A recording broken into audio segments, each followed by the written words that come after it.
Boop. All right. So let's see. So today we wanted to talk about scams. Yeah. What is today? October 19th, 2016. Something like that. Is that? Yeah. Oh my gosh, the days just keep going. All right. So there were 4 that came to mind when we started the conversation. Well, really, there were 3 that came to mind, and then one was just kind of a level set. So I think most people know the Nigerian scam. So we'll touch on that. But then you also brought up IRS phone scams. Yep, that's still huge. Very successful business model, apparently. Yeah. Forbes and CNBC saying that it's very lucrative. Why should they don't have the incentive to stop? Right, that's pretty bad. With them saying that over 2 million. Oh, really? One entity got over 2 million out of $2 million or $2 million 2 million targets? total out of over 1,500 people. Yeah.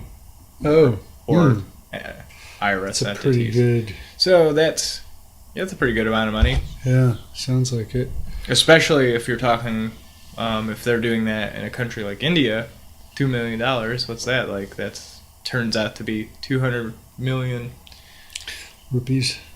No, I mean American U.S. dollars is the equivalent of something really a lot better over in their exchange. So we've got the Nigerian scam, IRS phone scams. One you taught me about this week, catfishing. That was new for me. Yeah. And then spear phishing. So that's another kind of a new one. Newer, anyhow. So why don't you...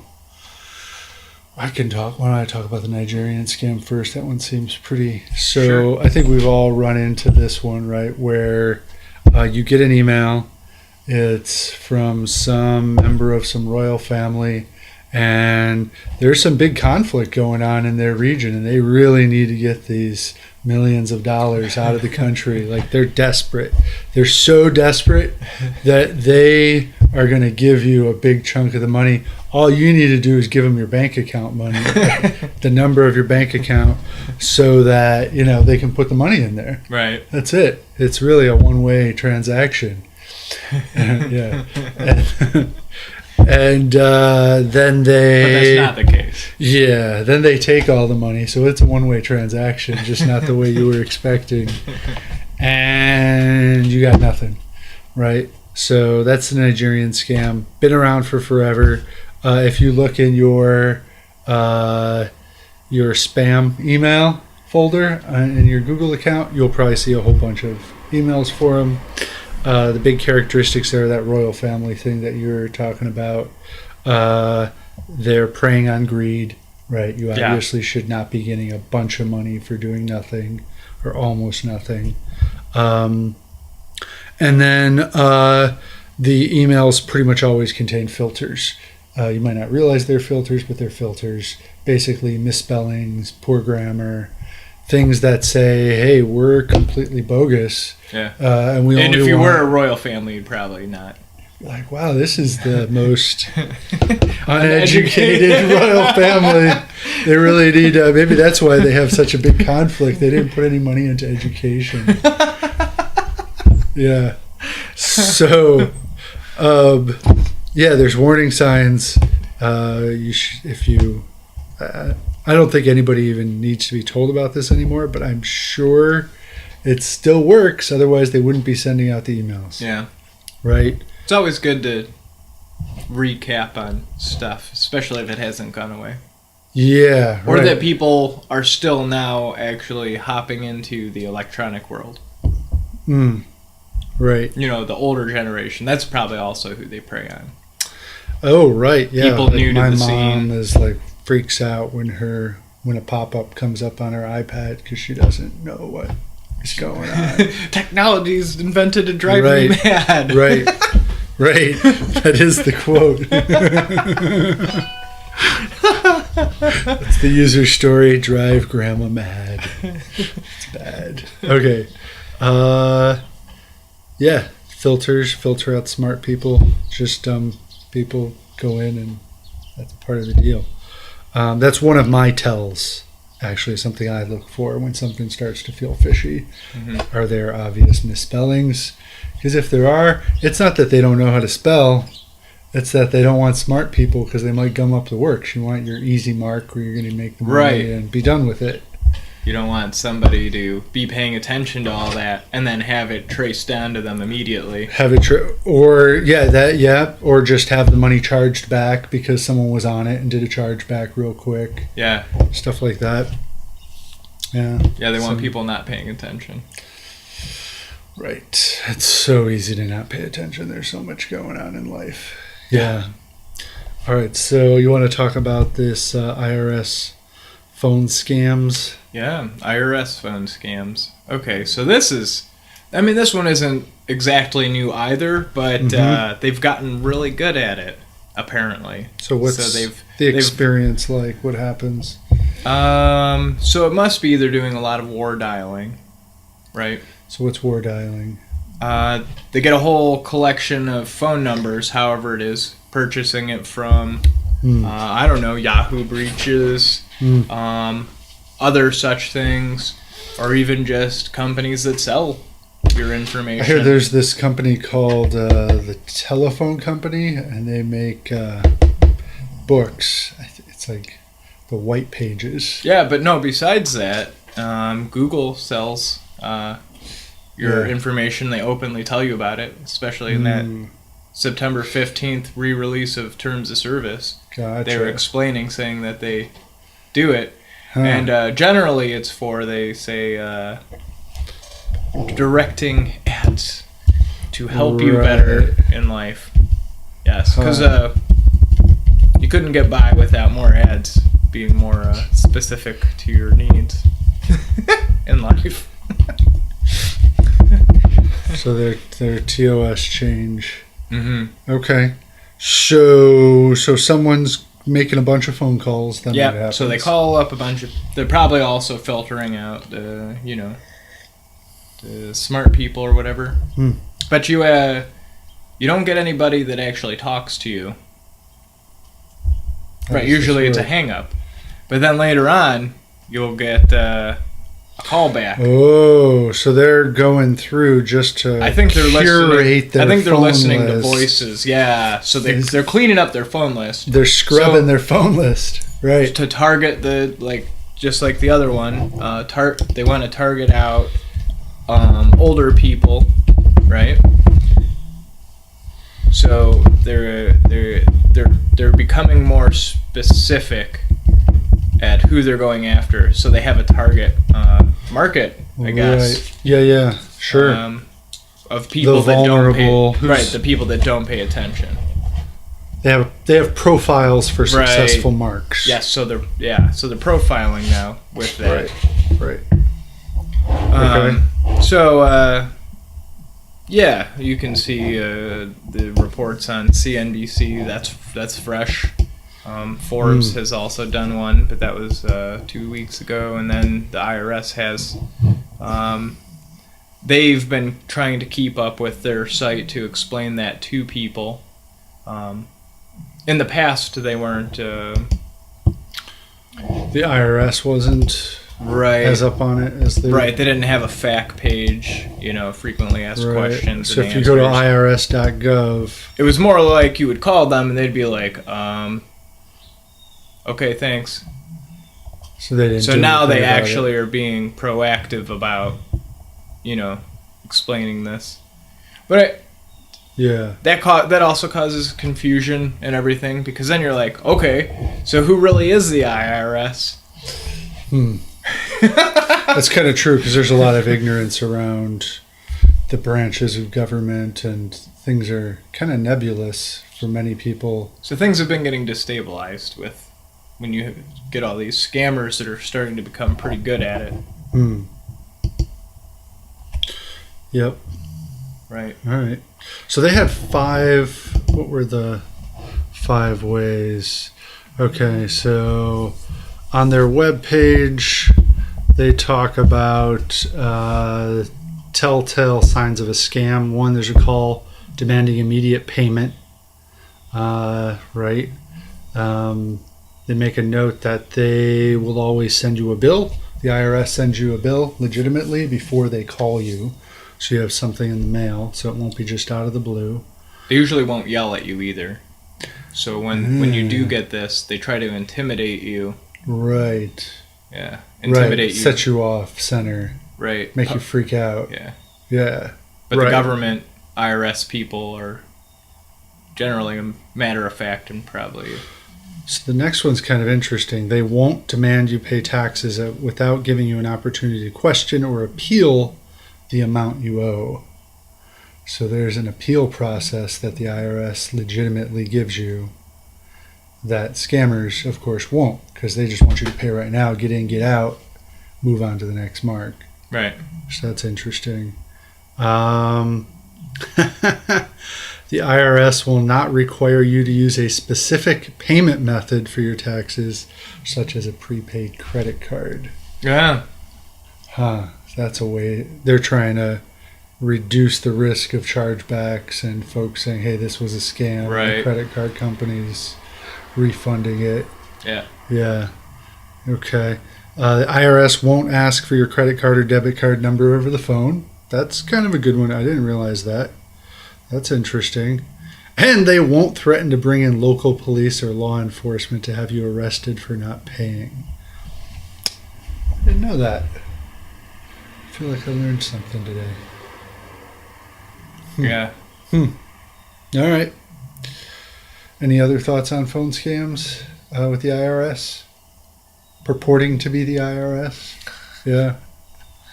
All right. So that's cool. So if you have questions around phone scams, check out the IRS's site. They've got some good suggestions there. All right. Let's talk about the other new one that I didn't know about. Catfishing. Yeah. Yes. What's this catfishing thing? So, so there was a documentary and now became a TV series. So there's kind of like there's the Drugs Inc. documentaries. These are sort of like vice crimes of some sort. So, well, it seems that, okay, so there's a lot. This is a weird one, right? Yeah. Because they're not always looking to get money out of you.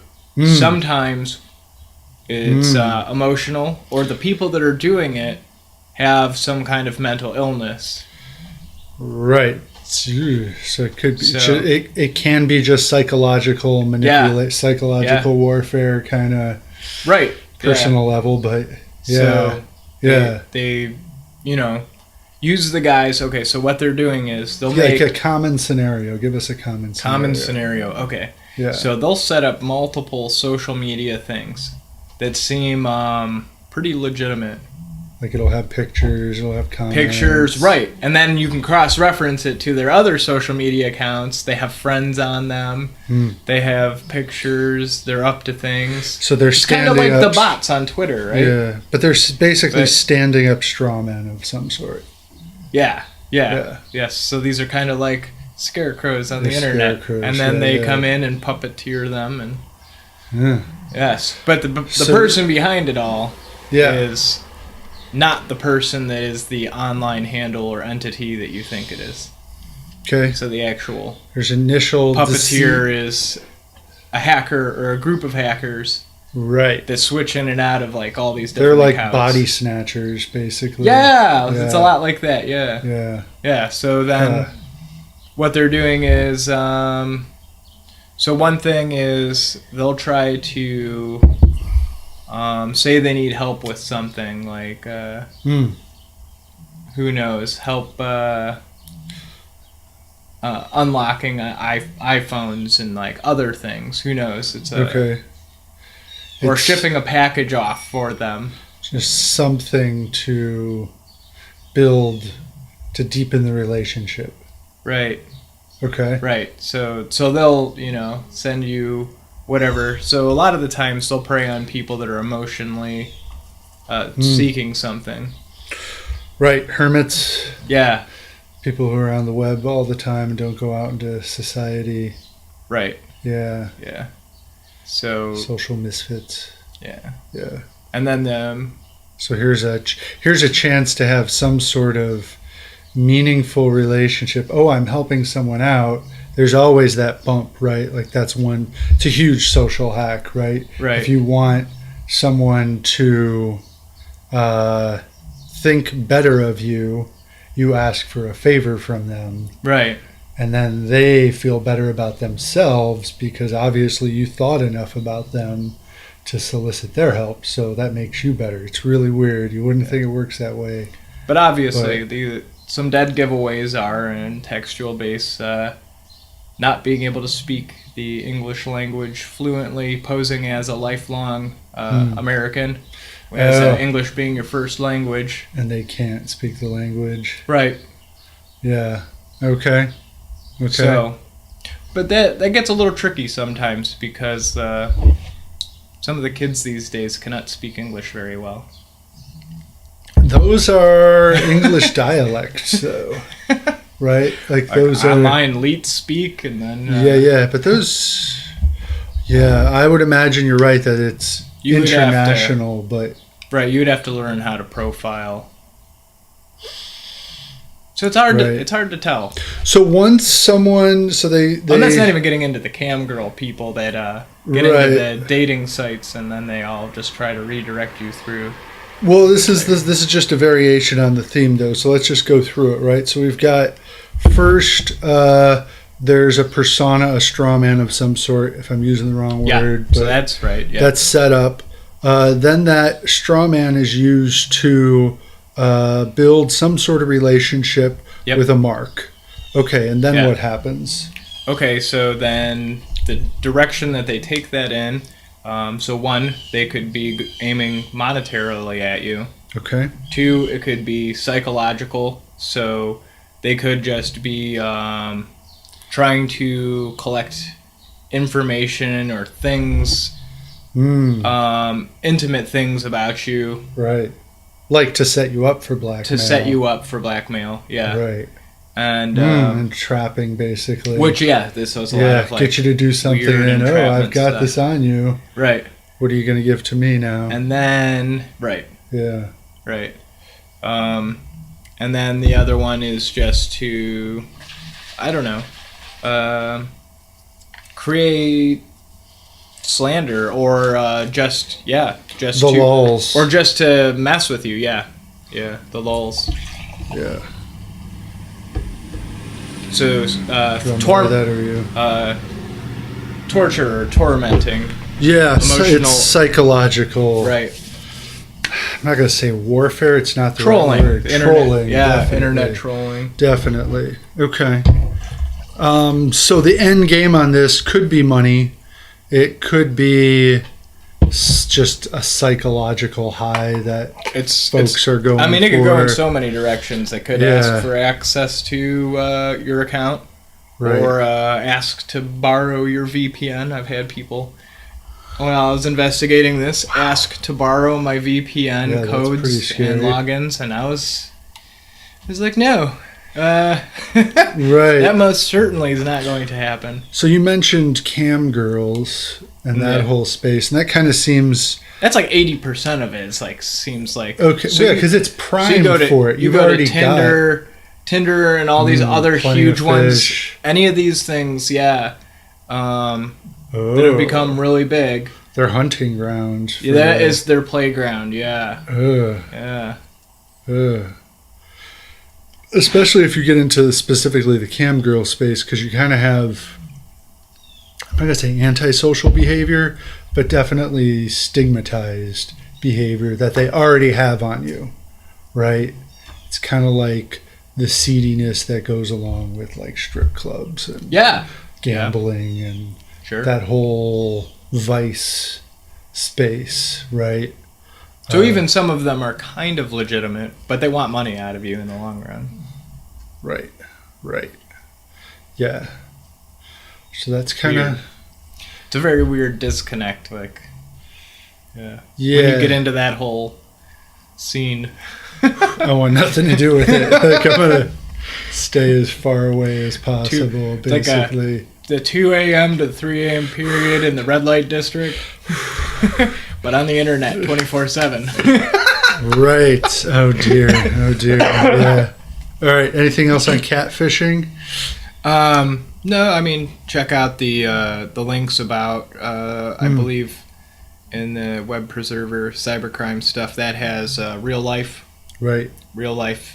incidents of weird stuff that people have done. Get a sense of entrapment, other weird stuff. Yeah. Even involving like local law enforcement. Like they really take it in weird directions with that. Yeah, I think the thing is, and this one's a newer one that if it seems like things are too good to be true, or if your spidey sense is tingling, you just bail like this. Yeah, but it's a weird it's the weird categorization of falling into the cyberbullying stuff. Definitely. How do you feel cyberbullying relates to catfishing? Like what's like that blackmailing stuff? So people at school. Right? Yeah. Tell that story. Yeah, so like people at school, like I don't know, they pose to be somebody that's like, oh yeah, I'm totally on your side and everything like that, and then like.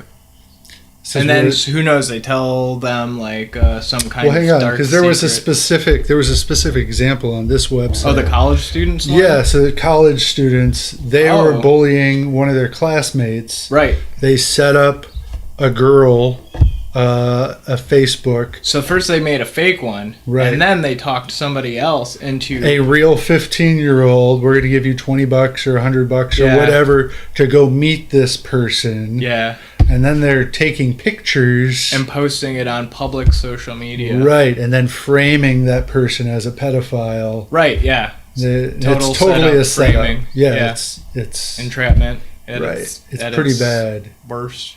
Right. But in that case, with the judge calling them out on it, I'm not saying they didn't get caught, but yeah, that was a good example of like using these tools to set up bad things. Right. Yeah. Right.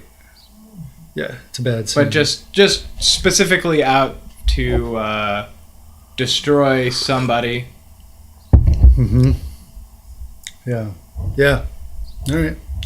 Anything else on catfishing? No. Feel good about that one? Yeah, good for that.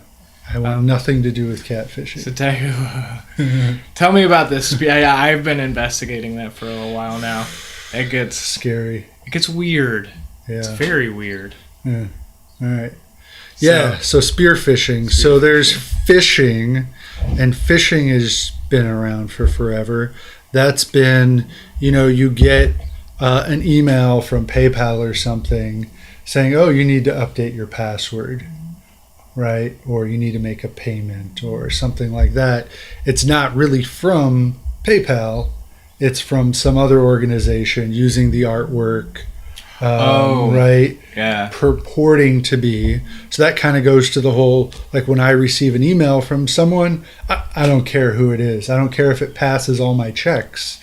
Like I never use that link in the email to sign into my account, right? Because if someone does it well, you will go in, you will be able to do everything you expected to do. It'll look totally legit. And you'll leave, and they will have your new password then.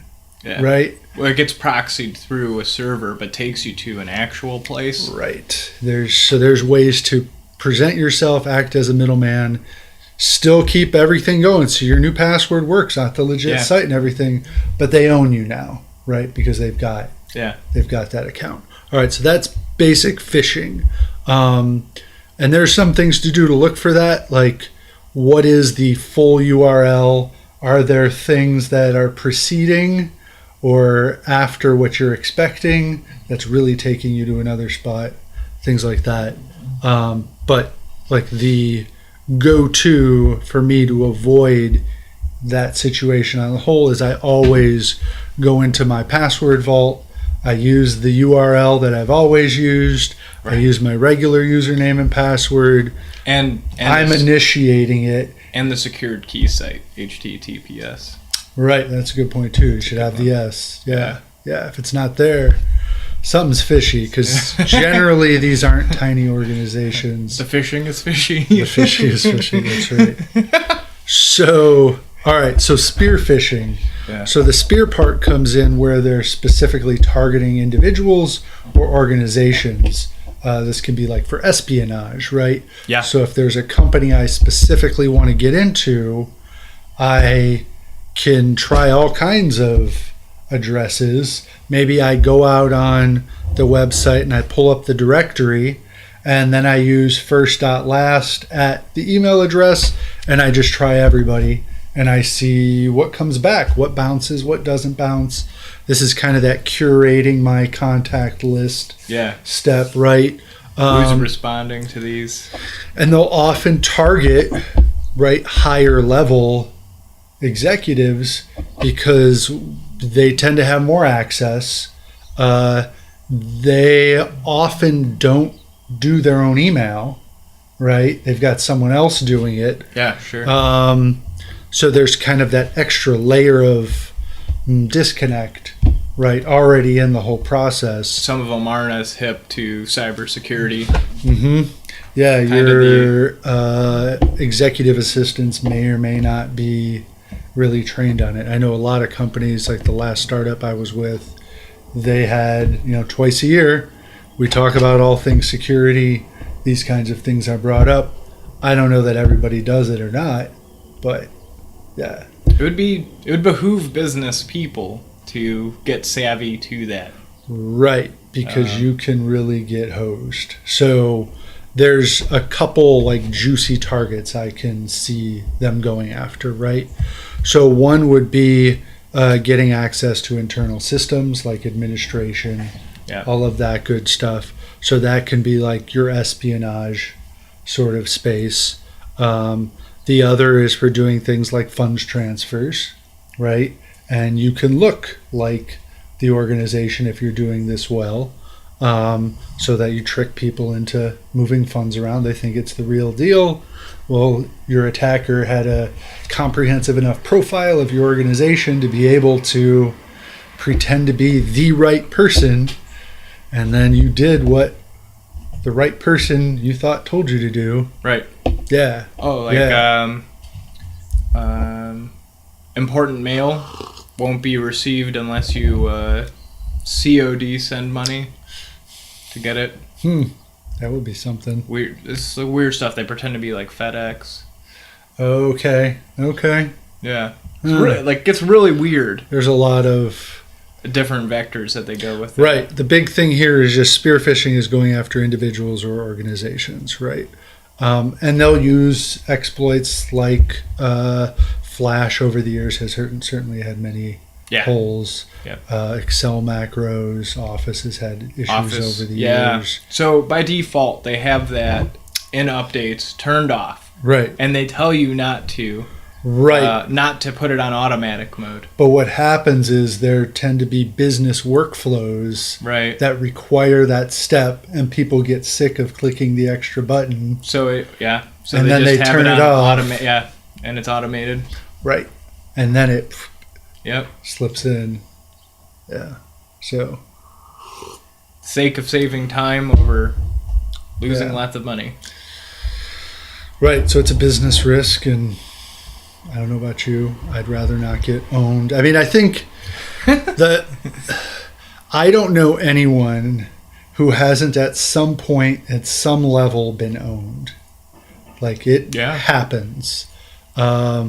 Whether it's just a virus infection or someone at least starting to get you to walk through a scam, starting to build trust, like all of that, like it happens. And even if you don't go the full amount and lose your money or anything like that, you've lost time. You've definitely lost time. Time is intangible. You only get so much of it. It's your most valuable resource. Right. Yeah. So we've got better things to do than answer fake IRS screamy calls, being threatened. I mean, yeah. So the big thing that I do is one, I don't answer any unknown phone calls. So if it comes up on your phone, you don't know the number, it goes into voicemail. Yep.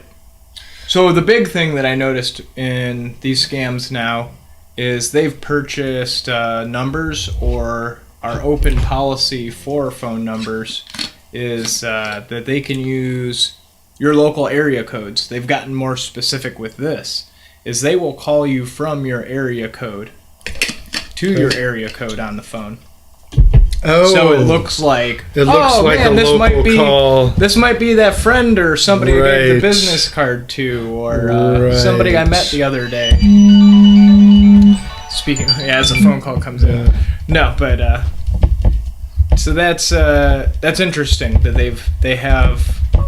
Alright. Yes, just don't answer the phone, just like that. that actually was a real person, though. I guess. I'll just get back to them. So don't answer unknown numbers. Yeah, don't answer unknown numbers. And they will look like they're coming from your area codes, even if they're dialing from China. The phone systems just work like that.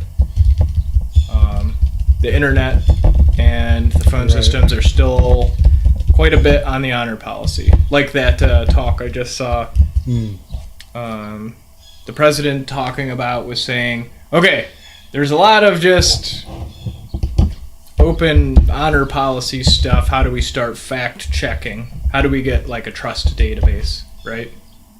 Some level of filtering of a beginning of truth, like a base level. Yeah. Where do we start with like a base level instead of it? That's a good point. It's like the internet's like the wild west right now.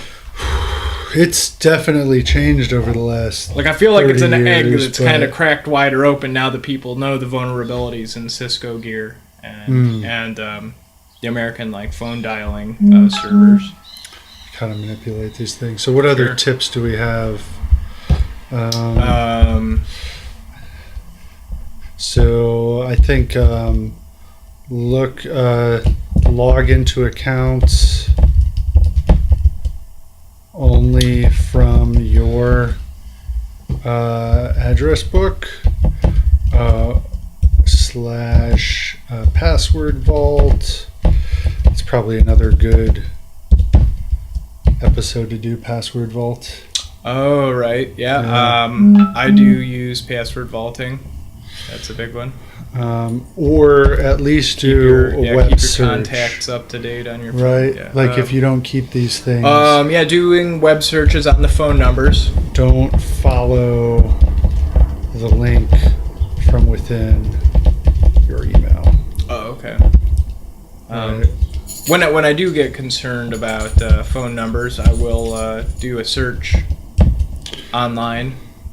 Okay. Like a who is on the phone number. Reverse lookup. And it'll tell you if it's spammers. They do have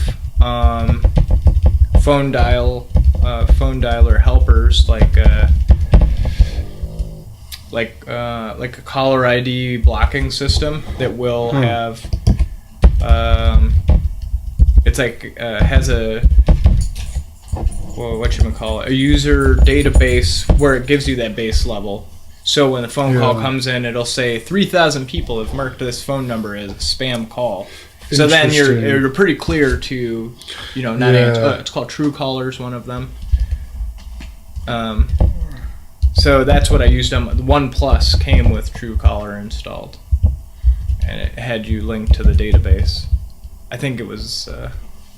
I'm not sure if it had the year or not, but so that would be. There's different variants of it. Okay. Don't get greedy. Yeah. Don't get greedy. Some basic stuff. Yeah.